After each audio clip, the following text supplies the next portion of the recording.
2001, 2, 3, 4, 5 World Championships in a row, 3 with Honda, then the move to Yamaha and 2 more, proving that the rider, not the bike, makes the difference, proving perhaps that Valentino Rossi is the greatest motorcycle racer of all time. But then, 2006, machine problems, human errors, and injuries. While Nicky Hayden is on a roll, racking up victories, podiums and points, taking the contest all the way to the final race in Valencia.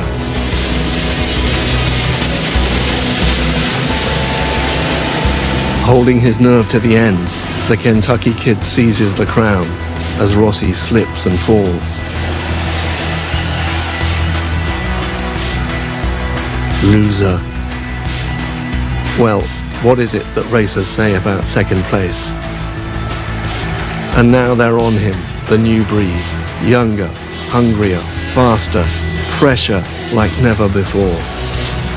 Casey Stoner, the fastest rider Rossi's ever encountered. He wins 10 races in 2007. Rossi, just 4. A new low for the Italian. A stunning triumph for the Australian. Spain's Dani Pedrosa is the runner-up. In third place, Valentino Rossi. Third, and hurt.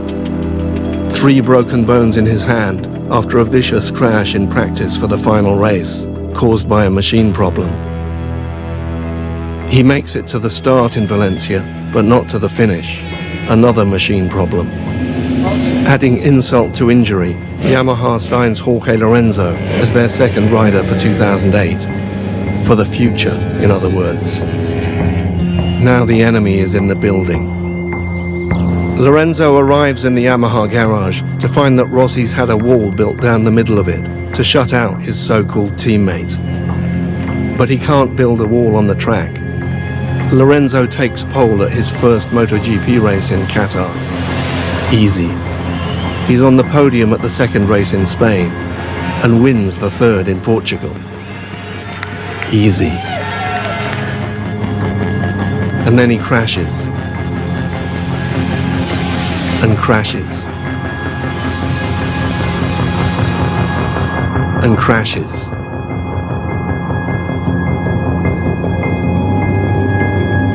And puts himself in hospital.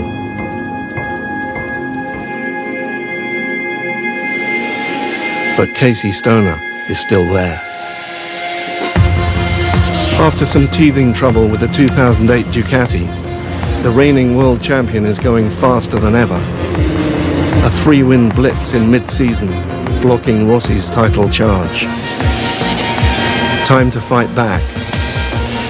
Laguna Seca. A duel in the California sun. As close to a fist fight as you can get on a motorcycle. Some of the passing manoeuvres were maybe a little bit too much and past the point of fair or aggressive. We make a lot of overtaking, quite aggressive, but we never touch each other. My style to race is try to never give up. Anyway, I enjoy the battle. Stoner and his team don't like it, but everybody else does. The Australian falters.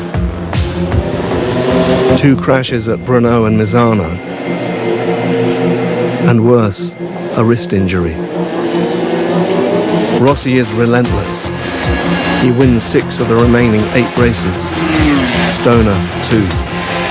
The Italian is king again, and making history.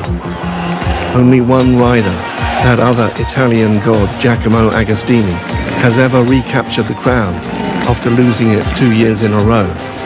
Agostini managed it once, in 1975, but he finished 7th the following season and retired the year after that. In 2009, Valentino Rossi sets out to win it again. A new record in his sights and no thoughts of retirement in his head.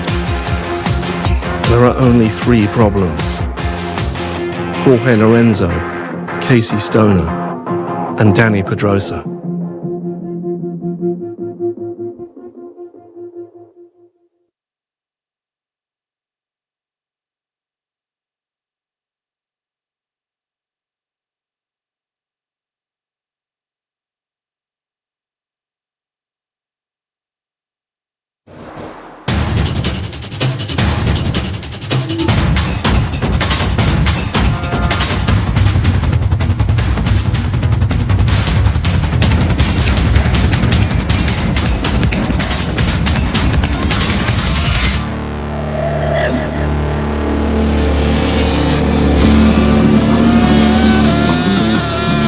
It's time to go racing, and Casey Stoner is ready.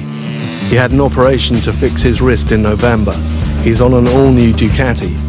He was fastest at the pre-season test in March, and now he's qualified half a second clear of Rossi. But he does have one worry. This year the fuel allowance for the race has been cut by 1 litre. Ducati are not totally sure that their bike will make the distance. Stoner makes a lightning start, then improvises economy mode. Beginning the race, I was trying to run more corner speed and keep the bike flowing in a higher gear so we didn't use so much fuel. With 10 laps to go, Stoner is 2 seconds ahead of Rossi. We know that Stoner is very fast from the beginning. For one part of the race I was able to go like him, but not for all the race distance. What Rossi doesn't know is that Stoner has been riding conservatively. With 7 laps to go and fuel enough in the tank, the Australian shows Rossi what he can do.